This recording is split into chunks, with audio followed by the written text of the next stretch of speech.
તો ચોમાસાને લઈ અંબાલાલ પટેલનું મોટું અનુમાન.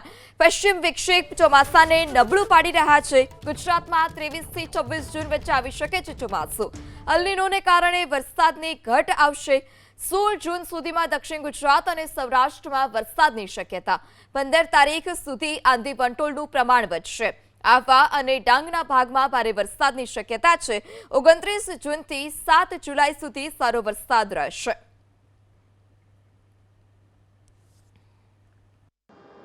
આમ છતાં તારીખ 16 જૂન સુધીમાં દક્ષિણ ગુજરાતના ભાગો, દક્ષિણ સૌરાષ્ટ્રના ભાગોમાં મુશીસ નક્ષત્રનો વરસાદ થવાની શક્યતા રહેશે.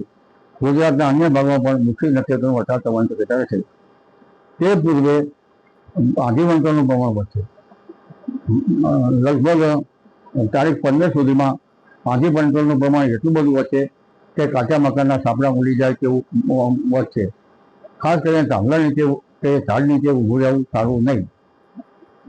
અને આ પવનની ગતિ ખેતીવાડી ઊભા કૃષિ પાકોમાં ખેતીવાડીમાં હરકત પણ લાવી શકે. આ વર્ષ જાણે વાયુનું વર્ષ હોય તેવું જ જણાય છે. ચોમાસાની રફતાર મુંબઈના ભાગોમાં 18 તારીખ પછી પકડે તેવી શક્યતા છે.